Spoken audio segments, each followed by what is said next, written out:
माता की। अरे हा आता महायुतीचा आवाज आहे, हा आवाज दिल्लीपर्यंत गेला पाहिजे।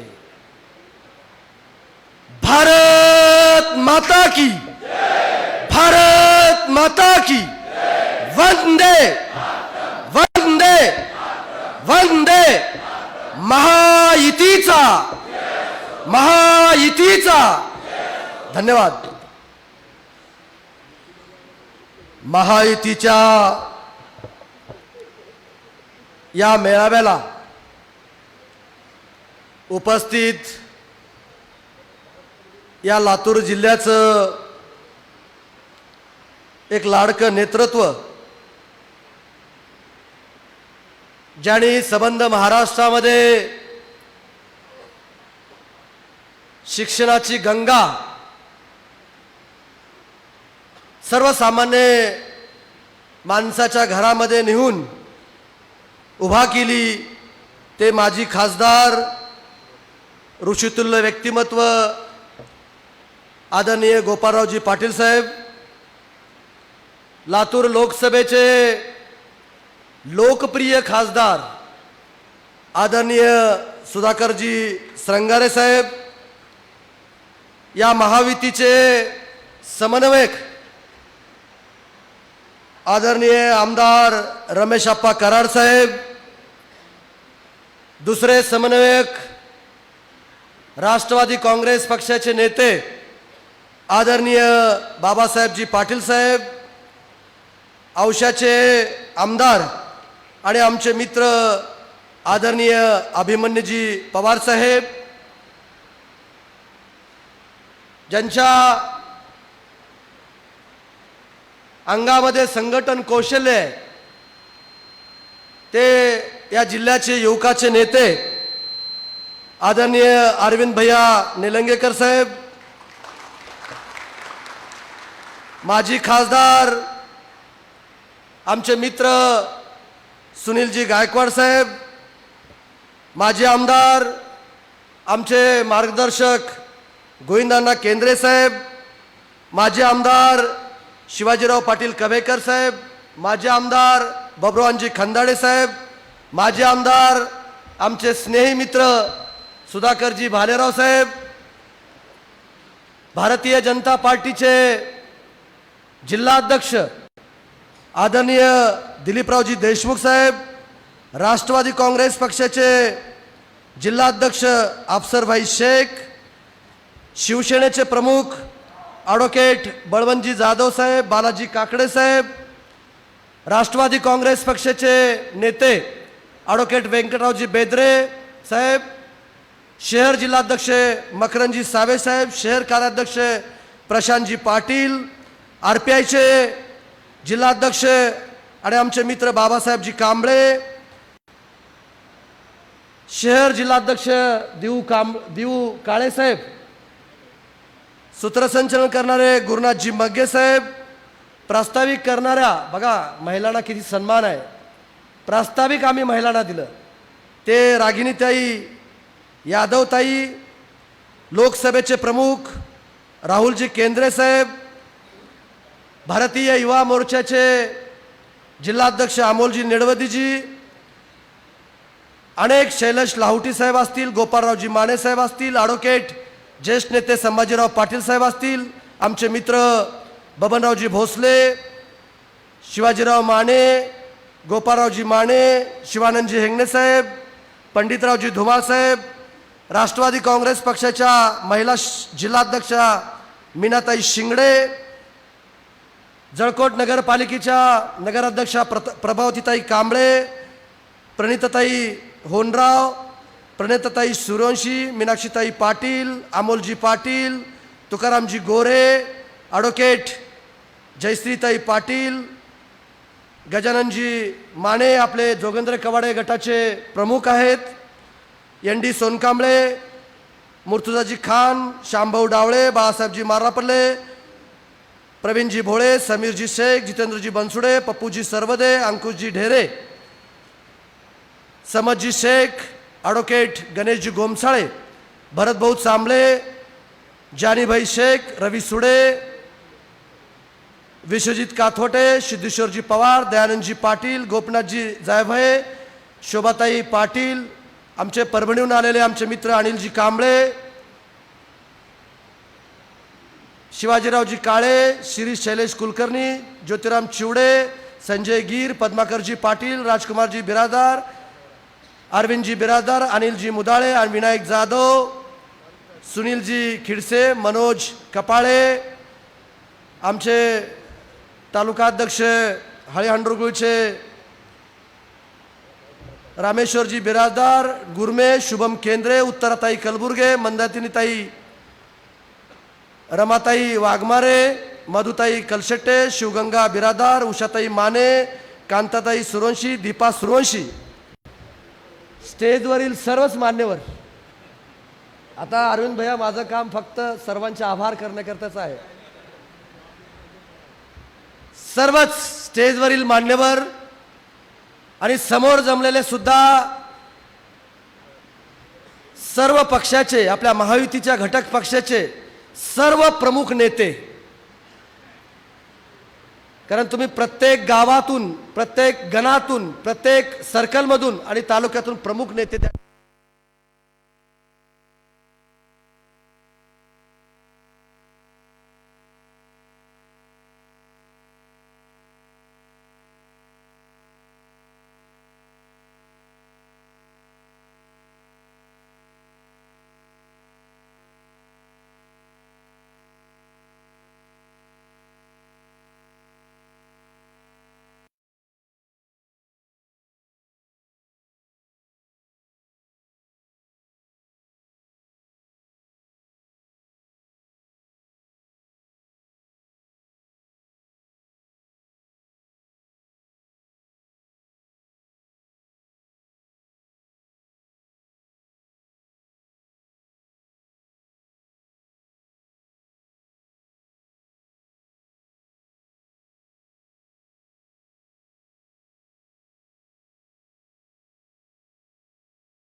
हॅलो हॅलो हॅलो, आवाज येतो ना आता?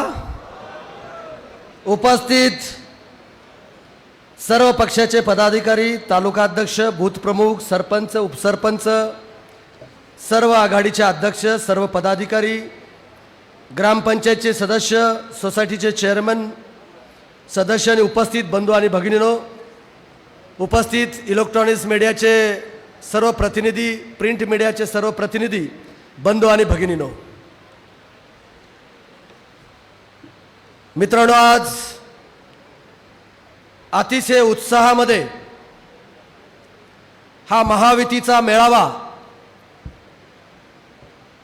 संबंध महाराष्ट्रामध्ये एकाच तारखेला करेक्ट 11 वाजल्यापासून संबंध महाराष्ट्रामध्ये त्या ठिकाणी होत आहे. आणि आपल्या लातूरमध्ये सुद्धा प्रचंड संख्येनं आपण उपस्थित आहात, म्हणून मी पहिल्यांदा तुमचे सर्वांचेच महायुतीच्या पदाधिकाऱ्यांचे, नेत्यांचे मनापासून आपण उपस्थित राहिल्याबद्दल आभार या ठिकाणी मी व्यक्त करतो. मित्रांनो, अनेकांचे भाषणं आपण ऐकलात. अनेकांच्या भाषणामधून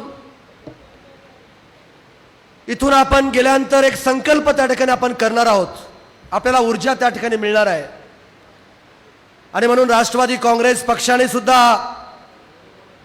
माननीय आमचे नेते, आमचे प्रेरणास्थान अजितदादा पवार साहेबांनी 2 जुलैला एक निर्णय घेतला. आणि तो धाडसी आणि क्रांतिकारी निर्णय होता की मोदीजींच्या विकासावर विश्वास म्हणून आम्ही साथ देण्याचा निर्णय त्या ठिकाणी आम्ही घेतला. तो क्रांतिकारी निर्णय होता. तो का घेतला?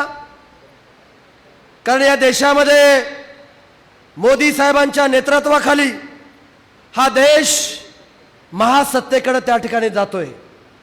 आणि म्हणून महासत्तेकडे जात असताना आपण त्यांच्या नेतृत्वाखाली काम करून आपलं राज्य सुद्धा पुढे घेऊन जाण्याची भूमिका आमची त्या ठिकाणची आहे. म्हणून अजितदादा पवार साहेबांनी 2 जुलैला या महायुती येण्याचा निर्णय त्या ठिकाणी घेतला. मित्रांनो, अभिमन्यू पवार साहेब सांगत होते की मागच्याही कार्यकाळामध्ये महाविकास आघाडीमध्ये मी राज्यमंत्री म्हणून त्या ठिकाणी काम केलंय आणि त्याचाही अनुभव मला त्या ठिकाणी आहे आणि आत्ताचाही अनुभव मला त्या ठिकाणी आहे. मित्रांनो, करोनाचा काळ होता. 1.5-2 वर्ष करोनाच्या काळ त्या ठिकाणी गेला. त्या कार्यकाळामध्ये तत्कालीन मुख्यमंत्री घराच्या बाहेर कधीही आले नाहीत. जनतेला मदत करायची कधीही त्यांनी मदत त्या ठिकाणी केली नाही. ती फक्त आणि फक्त मदत माननीय अजितदादा पवार साहेबांनी मंत्रालयामध्ये सकाळी 6 वाजल्यापासून ते रात्री 10 वाजेपर्यंत करोनाच्या काळामध्ये काम केलं. आणि म्हणूनच हे आपल्याला चांगले दिवस त्या ठिकाणी बघायला त्या ठिकाणी मिळत आहेत मित्रांनो. आणि म्हणून याच्यातला हा फरक आहे. आज हे तिन्ही नेते फील्डवर काम करणारे नेते म्हणून त्यांची ओळख आहे.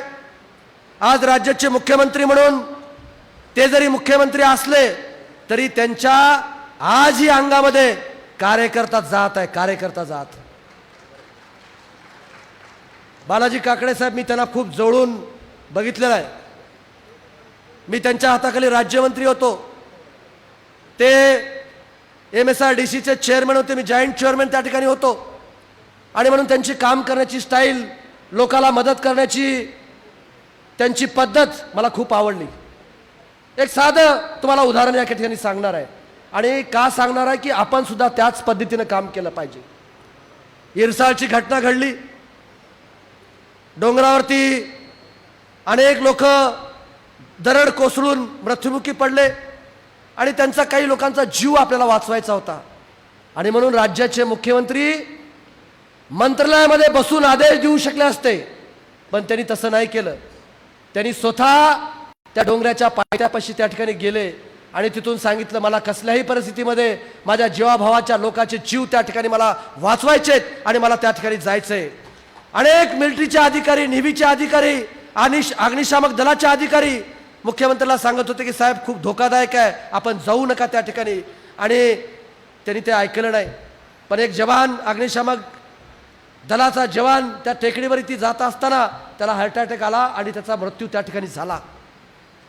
आणि IAS ऑफिसर सगळे तिथले कलेक्टर SP सांगत होते तुम्ही साहेब आता तुम्ही जाऊ नका, तिथं ऑक्सिजन फार कमी आहे. मुख्यमंत्र्यांनी ऐकलं नाही. ते म्हणाले की मला कसल्याही परिस्थितीत गेलं पाहिजे आणि म्हणून राज्याचे मुख्यमंत्री गिरीश महाजन साहेब आणि आमचे मदत व पुनर्वसन मंत्री अनिल भाईदास पाटील साहेब रात्री 1:30 वाजता त्या डोंगरावर चढून तिथल्या लोकांना मदत करण्याचं काम त्यांनी त्या ठिकाणी केलं. ही साधी घटना नाही साहेब. आज दुसरे नेते देवेंद्र फडणवीस साहेब खूप मोठा मनाचा माणूस म्हणून दास संबंध महाराष्ट्रामध्ये त्यांची ओळख आहे. एक विद्वत्ता आणि लोकप्रियतेचा मिलाप असणारा नेतृत्व या महाराष्ट्रात जर कुठला असेल तर त्याचं नाव देवेंद्र फडणवीस साहेब आहे. तुम्हाला सांगतो इन्फ्रास्ट्रक्चरच्या बाबतीमध्ये या महाराष्ट्रामध्ये प्रचंड काम त्यांनी केलेलं आहे. आज मुंबई ते नागपूर समृद्धी महामार्ग कुणाची कल्पना आहे? देवेंद्र फडणवीस साहेबांची कल्पना आहे. आज मुंबईमध्ये मेट्रो असेल, आज हार्बर लिंक असेल किंवा अन्य काही जे मोठे मोठे इन्फ्रास्ट्रक्चरचे कामं जे चालू आहेत ना, ते केवळ आणि केवळ देवेंद्र फडणवीस 5 वर्ष मुख्यमंत्री असताना त्यांनी त्या ठिकाणी काम केलेलं आहे. आज समृद्धी महामार्ग तर गेम चेंजर प्रकल्प म्हणून या महाराष्ट्रामध्ये त्याची त्या ठिकाणी ओळख झालेली आहे. आणि आमचे नेते माननीय अजितदादा पवार साहेबाबद्दल तर तुम्हाला सर्वांना माहीत आहे. रोखठोक बोलणारा नेता म्हणून संबंध महाराष्ट्रामध्ये त्यांचा परिचय आहे. आज पुण्यामध्ये असेल, पिंपरी चिंचवडमध्ये असेल किंवा बारामतीमध्ये असेल, एक विकासाचा डोंगर त्यांनी त्या ठिकाणी उभा केलेला आहे. जसं नरेंद्र मोदी साहेबांनी गुजरात एक विकासाचं मॉडेल जसं तयार केलं होतं, तसं माननीय अजितदादा पवार साहेबांनी या संबंध महाराष्ट्रामध्ये एक विकासाचं मॉडेल त्यांनी त्या ठिकाणी तयार केलेलं आहे. आणि हे सगळे कामं आपण गावागावामध्ये घराघरामध्ये आपण त्या ठिकाणी सांगितलं पाहिजे. आणि म्हणून हे फील्डवर तिन्ही काम करणारे नेते त्या ठिकाणचे आहेत. आणि म्हणून मागच्या सरकारमध्ये जे कामं झाले नाहीत ते आताच्या एका वर्षभराच्या कार्यकाळामध्ये ते कामं त्या ठिकाणी होत आहेत. मी स्वतःला भाग्यवान समजतो.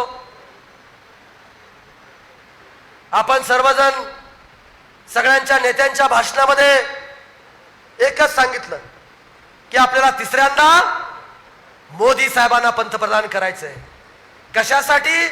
तर जगामध्ये कसल्याही परिस्थितीमध्ये आज जसं आपली अर्थव्यवस्था 7व्या क्रमांकावर आहे, आता थोड्या दिवसामध्ये 5व्या क्रमांकावर येईल. आणि कसल्याही परिस्थितीमध्ये 1, 2, 3 पर्यंत आपली अर्थव्यवस्था करण्यासाठी परत एकदा आपल्याला देशाचे पंतप्रधान हे नरेंद्र मोदी साहेबांना त्या ठिकाणी करायचंय.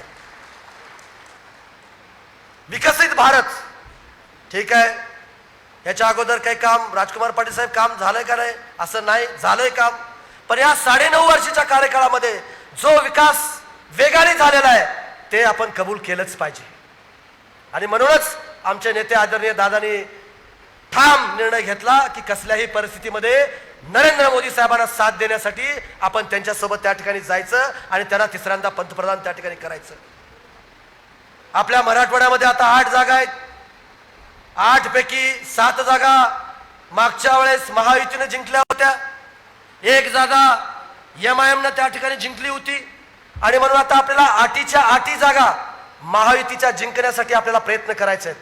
आपल्याला सगळेजण रात्रचा दिवस करून कष्ट करून आपल्याला 8च्या 8 जागा जिंकून आपण महाराष्ट्रामध्ये मराठवाडा 1 नंबरला हे दाखवून देण्याचं काम आपल्याला त्या ठिकाणी करायचं. मित्रांनो, आता इथून गेल्यानंतर खरं तर रमेश आप्पांनी खूप चांगल्या पद्धतीने बोलले.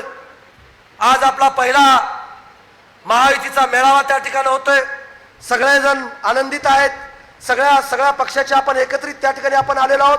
आज जसं आपण जिल्ह्यावरती एकत्र आलोत ना, तसं आता आपण तालुक्यावरती एकत्र आलं पाहिजे, सर्कल वाईज एकत्र आलं पाहिजे, गणावरती एकत्र आलं पाहिजे आणि गावात सुद्धा एकत्र येऊन घराघरामध्ये जाऊन मोदी साहेबांनी देशामध्ये जे काही काम केलं ना ते सांगण्याचं काम आपण सगळं कार्यकर्त्यांनी त्या ठिकाणी केलं पाहिजे. हे भूमिका या मेळाव्यातून आपल्याला त्या ठिकाणी घेऊन जायचंय. मित्रांनो, मी सांगता सांगता विसरलो की आज आपण ज्यांना विश्वगुरु म्हणतो ना, त्यांच्यासोबत मला 6 वेळेस त्यांच्या स्टेजवरती आणि त्यांच्यासोबत बोलण्याची संधी ह्या 6 महिन्यामध्ये मला मिळाली. हे सगळं तुमच्यामुळे घडलंय. एक सर्वसामान्य कार्यकर्ता ती मंत्री म्हणून काम करण्याची संधी आमच्या नेतृत्वाने आणि या महायुतीने त्या ठिकाणी मला मिळाली. आणि पहिला कार्यक्रम इंटरनॅशनल ऑलिम्पिक कमिटी 44 वर्षानंतर दिलीप मालक भारतात आली. भारतात 44 वर्षानंतर बघा की नशीबवान किती आहे. आणि ती दिल्लीमध्ये मीटिंग होऊ शकली असती, ती बेंगलोरमध्ये मीटिंग होऊ शकली असती, ती अहमदाबादमध्ये मीटिंग होऊ शकली असती, पण नाही. ज्या खात्याचा क्रीडा मंत्री आहे ना त्याच्या मुंबईमध्ये ती मीटिंग झाली. आणि त्या मीटिंगला देशाच्या इंटरनॅशनल ऑलिम्पिक कमिटीचे अध्यक्ष थॉमस बॉग, फार मोठा माणूस आहे. नीता अंबानी, पीटी उषा आणि नरेंद्र मोदी साहेब त्यांच्याबरोबर बसायची संधी त्या ठिकाणी मला मिळाली स्पोर्ट मंत्री म्हणून. दुसरा कार्यक्रम, दुसरे खातं माझ्याकडे आहे पोर्ट. सगळं समुद्र, 720 किलोमीटर समुद्रचा भाग माझ्या ताब्यात, माझ्या खात्याच्या ताब्यात, माझ्या विभागाच्या ताब्यात त्या ठिकाणी येतो. त्याची ग्लोबल मेरिट समिट, जागतिक लेवलची सागरी मंडळाची कॉन्फरन्स पहिल्यांदा जगामध्ये कुठं झाली असेल तर ते मुंबईमध्ये त्या ठिकाणी झाली. त्याचं उद्घाटन सुद्धा नरेंद्र मोदी साहेबांच्या हस्ते झालं. त्याही कार्यक्रमाचा होस्ट मी होतो. तिसरा कार्यक्रम, गोव्याला राष्ट्रीय क्रीडा स्पर्धा झाल्या. त्या राष्ट्रीय क्रीडा स्पर्धेमध्ये आपण सगळ्या सर्व्हिसेसला आणि देशामध्ये 228 पदकं जिंकून महाराष्ट्र पहिला, त्याची ट्रॉफी सुद्धा नरेंद्र मोदी साहेबांच्या हस्ते क्रीडा मंत्री म्हणून मला त्या ठिकाणी मिळाली. चौथा कार्यक्रम, जे पोर्ट च्या जागेवरती आपलं कुलदैवत छत्रपती शिवाजी महाराजांचा पुतळा सिंधुदुर्ग मध्ये त्या ठिकाणी उभा टाकला, त्याचंही अनावरण नरेंद्र मोदी साहेबांच्या शुभ हस्ते झालं. पोर्ट खात्याचा मंत्री म्हणून तिथेही मी त्या कार्यक्रमाला उपस्थित होतो.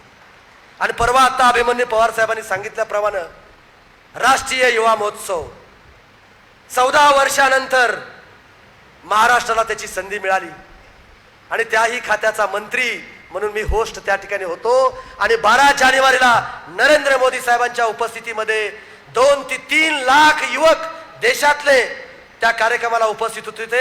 त्या कार्यक्रमाचा ही होस्ट तुमच्या भागाचा एक सर्वसामान्य कार्यकर्ता त्या कार्यक्रमाला उपस्थित होता.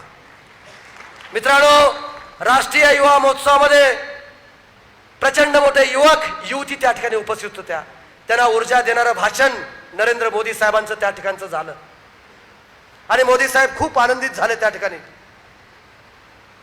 आणि आम्ही मुद्दामून नाशिकला का घेतलं, कारण 22 जानेवारीला या देशामध्ये आपली दिवाळी होणार आहे. दिवाळी साजरी आपल्याला करायची आहे.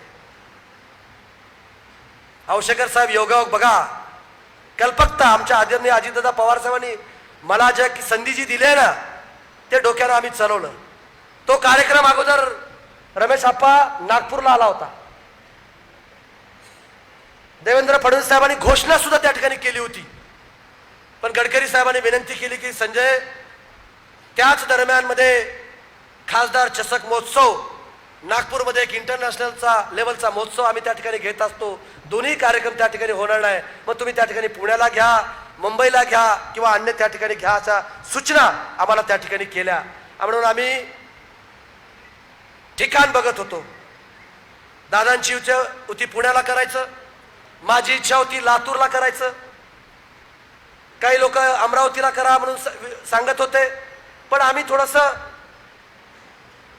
डोकं लावलं. रामाचा आणि नाशिकचा संबंध फार जवळचा आहे. तिथं पंचवटी आहे, तिथं ज्योतिर्लिंग आहे, तिथं कुंभमेळा भरतो. आणि जेवढे 14 वर्ष रामाने जो वनवास भोगला त्याच्यातले 8 वर्ष राम त्या पावनभूमीत नाशिकमध्ये त्या ठिकाणी होतं. म्हणून आम्ही संकल्प केला की कसल्याही परिस्थितीमध्ये राष्ट्रीय युवा महोत्सव हा नाशिकला त्या ठिकाणी झाला पाहिजे. आणि म्हणून भव्य दिव्य कार्यक्रम घेण्याचं काम आपण त्या ठिकाणी मित्रांनो त्या ठिकाणी केलेलं आहे. आणि म्हणून तो 6वा कार्यक्रम त्या ठिकाणी झाला. आणि म्हणून तुम्हा सर्वांना विनंती करायची आहे, इथं माझ्या महिला भगिनी खूप मोठ्या प्रमाणावर आहेत. तुम्हाला काय गिफ्ट भेटलंय? मोदी साहेबांनी तुम्हाला काय गिफ्ट दिलंय? आज जसं मी आणि बाबासाहेब पाटील साहेब असतील, रमेश अप्पा असतील, श्रंगारे साहेब असतील, अभिमन्यूजी पवार साहेब असतील, किंवा मी साधा सर्वसामान्य कार्यकर्ता आज आमदार आहे ना, उद्या भविष्यामध्ये सुद्धा तुम्हाला सुद्धा खासदार आणि आमदार होण्याची संधी माननीय मोदी साहेबांनी तुम्हाला उपलब्ध करून दिलेली आहे. 33% आरक्षण विधानसभेमध्ये आणि लोकसभेमध्ये तुम्हाला त्या ठिकाणी दिलेलं आहे. आता थोड्या दिवसामध्ये डिलिमिटेशन होईल आणि पुनर्रचना होईल आणि एखाद्या दिवस माझा मतदारसंघ सुद्धा महिलेला त्या ठिकाणी जाईल किंवा इथला लोकसभा मतदारसंघ सुद्धा महिलेला त्या ठिकाणी सुटेल. म्हणून आतापासूनच तुम्ही तयारीला लागा आणि घराघरामध्ये जाऊन सर्व महिलांना प्रवृत्त त्या ठिकाणी करा की आपल्याला मोदी साहेबांना मतदान का करायचंय. आज आमचे बाबासाहेब कांबळे साहेब समाजाचे प्रतिनिधी म्हणून बोलत होते. मी सुद्धा एक समाजाचा प्रतिनिधी म्हणून या ठिकाणी मला बोललं पाहिजे. ज्या हिंदू मिलच्या जागेवरती डॉक्टर बाबासाहेब आंबेडकरांचं आंतरराष्ट्रीय दर्जाचं स्मारक झालं पाहिजे, हे तमाम बौद्ध उपासक माझ्या मागासवर्गीय जनतेची त्या ठिकाणची इच्छा आहे. याचं सुद्धा भूमिपूजन आणि हिंदू मिलची जागा हे सुद्धा नरेंद्र मोदी साहेबांनी मिळवून दिली, तेही देवेंद्र फडणवीस साहेबांच्या नेतृत्वात त्या ठिकाणी खाली.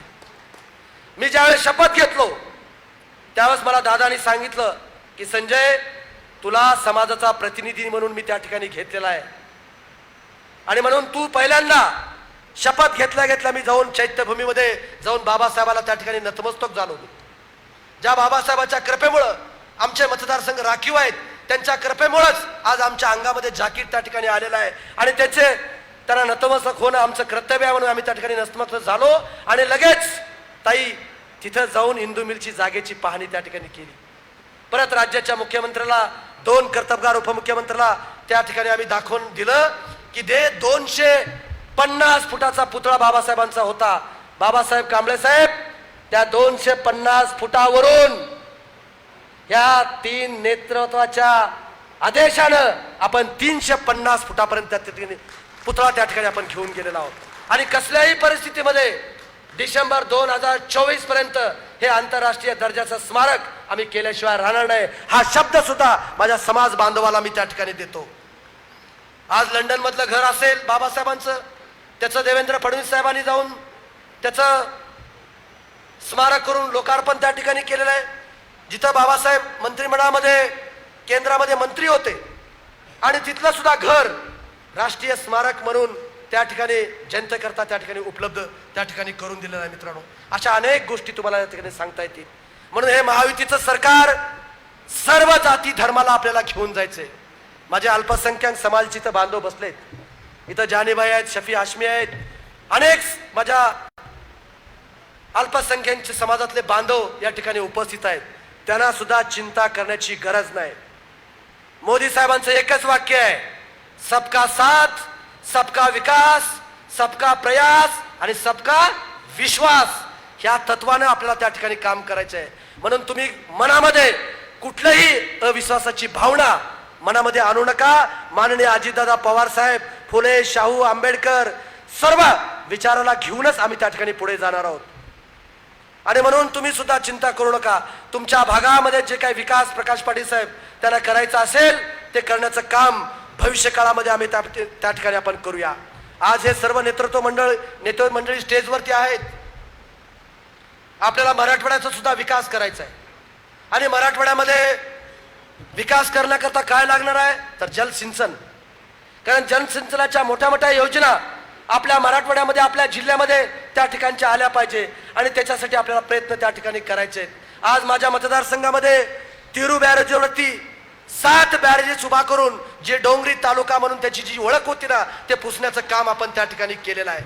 आज अभिमन्यू पवार साहेबांच्या मतदारसंघामध्ये तावरजावर बॅरेज त्या ठिकाणी येत आहेत. बाबासाहेब पाटील साहेबांच्या मतदारसंघामध्ये मन्याड नदीवरती त्या ठिकाणी बॅरेज त्या ठिकाणी येणार आहेत. आणि सगळ्यात महत्वाचं म्हणजे जे देवेंद्र फडणवीस साहेबांनी मराठवाड्याला पाणीदार करण्याचा जो निर्णय घ्यायचा त्यांनी ठरवला होता की मराठवाड्यामध्ये वॉटर ग्रीड योजना आणून मराठवाड्यामध्ये कसल्याही परिस्थितीमध्ये दुष्काळमुक्त मराठवाडा करण्यासाठी प्रयत्न ते करत होते. आणि म्हणून मागच्या कार्यकाळामध्ये ज्या सरकारमध्ये मी राज्यमंत्री होतो त्या सरकारमध्ये मराठवाडा वॉटर ग्रिड त्यांनी बंद पाडलेली होती त्या राज्याच्या मुख्यमंत्र्यांनी तात्कालीन. आणि म्हणून परत हे मुख्यमंत्री आल्यानंतर परत आदरणीय आमचे अजितदादा पवार साहेब आणि देवेंद्र फडणवीस साहेब आल्यानंतर निर्णय घेतला कसल्याही परिस्थितीमध्ये मराठवाड्याला जर दुष्काळ जर हटवायचा असेल तर मराठवाडा वॉटर ग्रिड योजना आपल्याला लागू केली पाहिजे. ही मराठवाडा वॉटर ग्रिड योजना काय आहे? समजा मांजरा धरणामध्ये पाणी नसेल तर जायकवाडीमधून मांजरा धरणात पाणी सोडायचं. मांजरा धरणात जर पाणी असेल तर माजलगाव धरणामध्ये पाणी सोडायचं. जर समजा विष्णुपुरीमध्ये पाणी असेल तर बारूळच्या धरणामध्ये पाणी सोडायचं. असं तेही बंद पाईपलाईनद्वारे. म्हणजे सगळ्या शेतकऱ्याला त्याचा फायदा होणार आहे आणि पिण्याच्या पाण्याचाही कायमचा प्रश्न त्या ठिकाणी मिटणार आहे मित्रांनो. आणि म्हणून त्याचं ट्रायल म्हणून अभिमन्यू पवार साहेब माझ्या मतदारसंघामध्ये उदगीर वॉटर ग्रिड 625 कोटी रुपयाची योजना आम्ही त्या ठिकाणी मंजूर केली आणि जवळजवळ 60% काम त्याचं पूर्ण त्या ठिकाणी झालेलं आहे. आणि म्हणून आपल्या प्रत्येक तालुक्यामध्ये आपल्याला वॉटर ग्रिड योजनेचं काम आपल्याला भविष्य काळामध्ये आपल्याला त्या ठिकाणी करायचंय मित्रांनो. खूप वेळ झालेला आहे म्हणून परत एकदा मला तुम्हाला सांगायचंय, तुम्हाला विनंती करायची आहे की आपल्याला लोकसभेची सीट जसं आप्पा अभिमन्यू पवार साहेब आज खरं तर संभाजी भैया नाही तिथं, अरविंद भैया तर काय आहे संघटन मंत्री, म्हणून लोकसभेच्या प्रमुखाला विनंती आहे की आपले दौरे जरा आपण प्रत्येक तालुक्यावरती आणि सर्कलवरती आपण त्या ठिकाणी गेले पाहिजे. आणि म्हणून मागच्या वेळेस जसं 2,90,000 सुधाकर श्रंगारे साहेब त्या ठिकाणी निवडून आले होते. आणि म्हणून आता आपल्या सगळ्यांची जबाबदारी आहे की देशामध्ये नरेंद्र मोदी साहेब आणि अमित शहा साहेब त्यांनी एक नारा दिला, आपकी बार, अरे जोरात, 400 पार.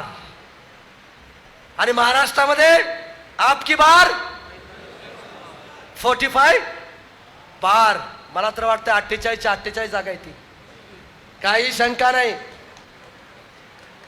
काय बबन दादा, काही शंका नाही आता. आणि म्हणून जे जे काही प्रश्न राहिले असतील ते सोडवण्याचं काम आपण त्या ठिकाणी करू मित्रांनो. पण आपल्याला संग्राम पाटील साहेब खूप काम करावं लागणार आहे. गाफील न राहता, बाबासाहेब पाटील साहेबांनी सांगितलं, गाफील न राहता आपल्याला बूथ रचना मजबूत करावं लागणार आहे. भारतीय जनता पार्टीचे पन्ना प्रमुख मजबूत त्या ठिकाणी आपल्याला करावं लागणार आहे. आणि घराघरामध्ये ह्या राम मंदिराच्या निमित्ताने माझ्या महिला भगिनी, युवक युवतींनी घराघरामध्ये जाऊन अक्षता वाटून त्या ठिकाणी आपल्याला महायुतीचा त्या ठिकाणी आपल्याला प्रचार करायचा आहे. एकदा लोकसभा 400 पार केलं ना, विधानसभा तर असंच, काही अडचण नाही. विधानसभेला तर आपण 200च्या वरी पार करू. आपण खूप काय बोलता येण्यासारखं आहे पण खूप वेळ झालाय. अनेकांचे भाषण त्या ठिकाणी झालेले आहेत. आणि म्हणून सर्व नेतृत्वाने सुद्धा एक संघ, भालराव साहेब, एक संघ राहून आपण सगळेजण,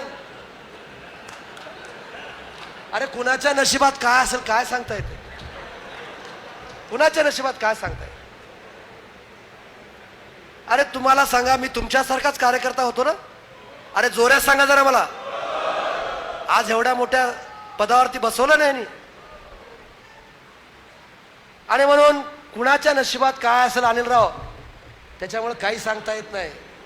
जोश ना लोकसभेला जर जास्त काम करील ना त्याला पुढे संधी. म्हणून लातूर शहरात सुद्धा आमचे मकरंद भैया असतील, शैलजी लावटे असतील, आमचे देऊ काळे साहेब असतील किंवा मी स्वतः प्रशांत भाऊ असतील, आपल्याला, अरे आहेत ना बळवंत भाऊ तुम्ही ज्येष्ठ नेते आहात, आपल्याला घराघरात जावं लागेल. लातूर ग्रामीणमध्ये आप्पा आहेत, आपले विक्रम काळे साहेब सुद्धा त्या ठिकाणी ठाण मांडून बसणार आहेत. म्हणून लातूर ग्रामीण आणि शहराकडे आपण विशेष लक्ष केंद्रित करून, कारण आपले अर्धे कार्यकर्ते लातूर शहरामध्ये आणि ग्रामीणमध्ये त्या ठिकाणी राहतात.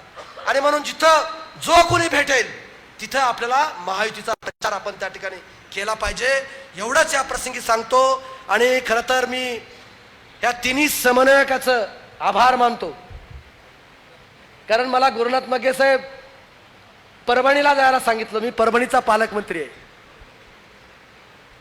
आणि परभणीच्या महायुतीच्या मेळाव्यामध्ये प्रमुख म्हणून मला त्या ठिकाणी जायला सांगितलं होतं.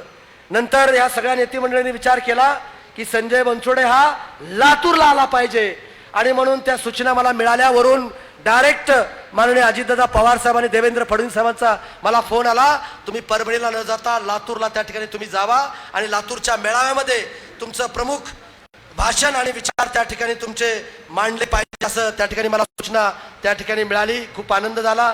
तुमच्याशी सगळ्याशी संवाद साधण्याची संधी मला त्या ठिकाणी प्राप्त झाल्या मित्रांनो. म्हणून तुम्ही सुद्धा सगळ्या कार्यकर्त्यांनी एक लक्षात ठेवा की जो माणूस काम करेल त्याला चांगली संधी त्या ठिकाणी मिळणार आहे. आणि म्हणून माझ्यासारखेच तुम्ही सगळेजण कार्यकर्ते आहात, सगळेजण मेहनती कार्यकर्ते त्या ठिकाणचे आहात. आणि म्हणून कुणाला जिल्हा परिषद सदस्य होता येईल, कुणाला नगरपालिकेचे सदस्य होता येईल, कुणाला आमदार होता येईल, कुणाला खासदार होता येईल. म्हणून सगळ्यांनी आशा असली पाहिजे आणि ती आशा ठेवूनच त्या ठिकाणी काम करा. परत एकदा तुम्हा सर्वांचंच एवढ्या मोठ्या संख्येने उपस्थित राहिल्याबद्दल या मेळाव्याचा प्रमुख या नात्यानं आभार व्यक्त करतो आणि थांबतो. जय हिंद, जय महाराष्ट्र, जय भीम.